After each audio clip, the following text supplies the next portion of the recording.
എല്ലാവർക്കും സ്വാഗതം. ഇന്ന് നമ്മൾ ചരിത്രത്തിലേക്കൊരു തിരിഞ്ഞുനോട്ടമാണ് നടത്തുന്നത്.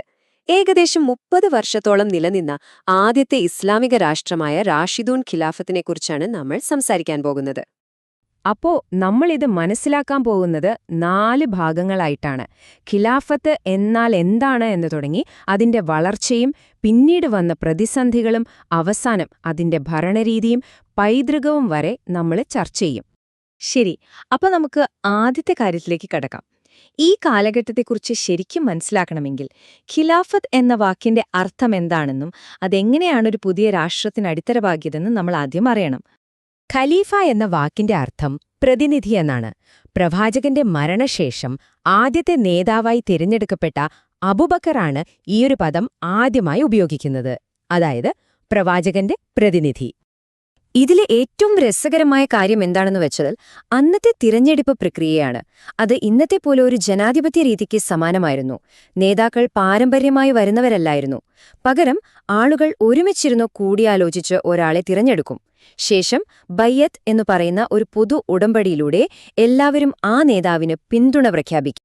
ഇനി നമുക്ക് ആദ്യത്തെ 2 ഖലീഫമാരുടെ കാലത്തേക്ക് പോകാം. ഈ പുതിയ രാഷ്ട്രം എങ്ങനെയാണ് നിലനിന്നതെന്നും അതിലുപരി എങ്ങനെയാണ് ഇത്രയധികം വളർന്നതെന്നും നമുക്ക് നോക്കാം. ഈ ആദ്യ കാലഘട്ടം, അതായത് അബൂബക്കറിന്റെയും ഉമറിന്റെയും ഭരണകാലം, വളരെ നിർണായകമായിരുന്നു. രാഷ്ട്രത്തിനൊരു കെട്ടുറപ്പുണ്ടായതും വലിയ രീതിയിൽ വികാസം പ്രാപിച്ചതും ഈ സമയത്താണ്. അബൂബക്കർ അധികാരമേറ്റ ഉടനെ തന്നെ നേരിട്ടത് വലിയ വെല്ലുവിളികളായിരുന്നു. ഒരുപക്ഷെ ആ ഖിലാഫത്തിനെ തുടക്കത്തിൽ തന്നെ ഇല്ലാതാക്കാൻ പോന്ന പ്രശ്നങ്ങൾ. ചില ഗോത്രങ്ങൾ നികുതി നൽകാൻ വിസമ്മതിച്ചു. പ്രവാചകന്റെ മരണശേഷം പലയിടത്തും കലാപങ്ങൾ പൊട്ടിപ്പുറപ്പെട്ടു. വ്യാജ പ്രവാചകന്മാർ വരെ രംഗത്തു വന്നു. രാഷ്ട്രം തന്നെ പല കഷ്ണങ്ങളായി ചിതറിപ്പോകാവുന്നൊരവസ്ഥ.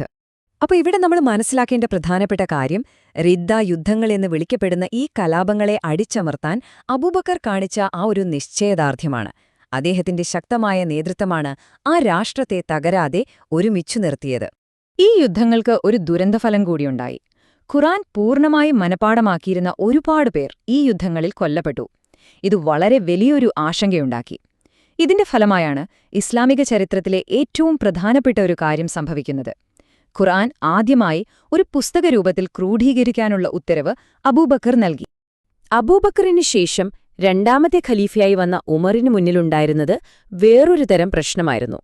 വളരെ പെട്ടെന്ന് വലുതായിക്കൊണ്ടിരിക്കുന്ന പലതരം ജനങ്ങളുള്ള ഒരു വലിയ സാമ്രാജ്യത്തെ എങ്ങനെയാണ് കൃത്യമായി ഭരിക്കുക? അതായിരുന്നു ചോദ്യം.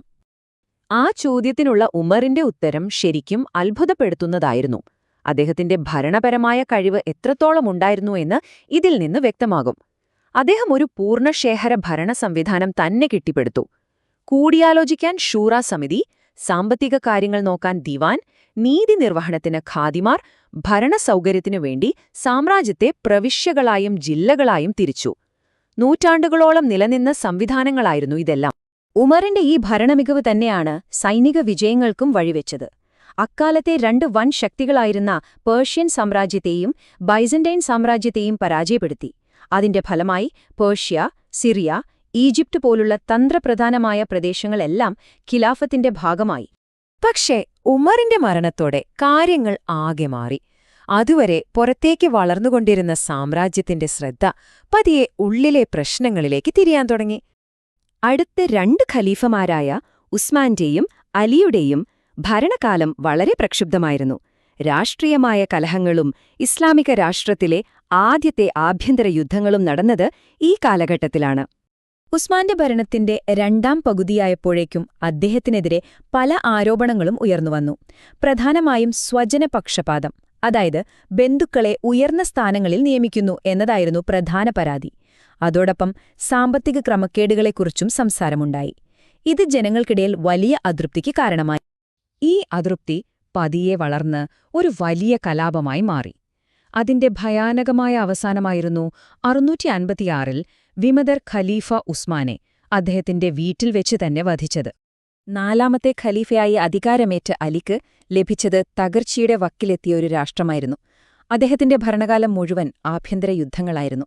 ജമൽ യുദ്ധം, സിഫീൻ യുദ്ധം എന്നിങ്ങനെ മുസ്ലിങ്ങൾ തമ്മിൽ തന്നെ ഏറ്റുമുട്ടിയ 2 വലിയ യുദ്ധങ്ങൾ അദ്ദേഹത്തിന് നേരിടേണ്ടി വന്നു. ഇത് സാമ്രാജ്യത്തെ കൂടുതൽ ദുർബലമാക്കി. സിഫീൻ യുദ്ധത്തിലെ രാഷ്ട്രീയ ഒത്തുതീർപ്പ് ഒരു പുതിയ തീവ്ര സ്വഭാവമുള്ള വിഭാഗത്തിന്റെ ഉദയത്തിന് കാരണമായി. ഖവാരിജുകൾ എന്നായിരുന്നു അവർ അറിയപ്പെട്ടത്. അലിയുടെ തീരുമാനത്തിൽ പ്രതിഷേധിച്ച് അവർ അദ്ദേഹത്തിന്റെ സൈന്യത്തിൽ നിന്ന് വിഘടിച്ചുപോയി. അവസാനം ഈ ഖവാരിജ് വിഭാഗത്തിൽപ്പെട്ട ഒരാളാണ് ഖലീഫ അലിയെ വധിക്കുന്നത്.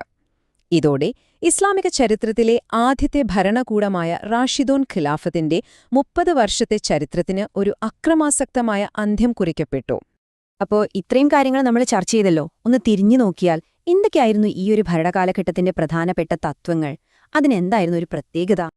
ആ ഭരണ സംവിധാനം കെട്ടിപ്പടുത്തത് കുറച്ച് അടിസ്ഥാന തത്വങ്ങൾക്ക് മുകളിലായിരുന്നു. 1.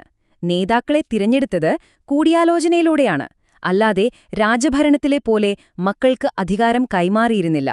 2. ഭരണാധികാരിയെ ചോദ്യം ചെയ്യാനും വിമർശിക്കാനുമുള്ള സ്വാതന്ത്ര്യം ജനങ്ങൾക്കുണ്ടായിരുന്നു. നിയമത്തിനു മുന്നിൽ എല്ലാവരും തുല്യരാണെന്നതായിരുന്നു മറ്റൊരു പ്രധാന തത്വം. ഇത് നമ്മളെ അവസാനത്തെ വളരെ പ്രസക്തമായൊരു ചോദ്യത്തിലേക്ക് എത്തിക്കുന്നു. ഒരുപക്ഷേ ഈ കൂടിയാലോചനയുടെയും തിരഞ്ഞെടുപ്പിന്റെയും തത്വങ്ങൾ തന്നെ തുടർന്നിരുന്നെങ്കിൽ, രാജഭരണത്തിലേക്ക് കാര്യങ്ങൾ മാറാതിരുന്നെങ്കിൽ, ചരിത്രം ഒരുപക്ഷേ അന്യൊരു വഴിക്കാകുമായിരുന്നോ? ഈയൊരു ചോദ്യം നിങ്ങൾക്ക് മുന്നിൽ വച്ചുകൊണ്ട് നമ്മൾ ഇന്നത്തെ ഈ വിവരണം അവസാനിപ്പിക്കുകയാണ്. ഞങ്ങളോടൊപ്പം ചേർന്നതിന് ഒരുപാട് നന്ദി.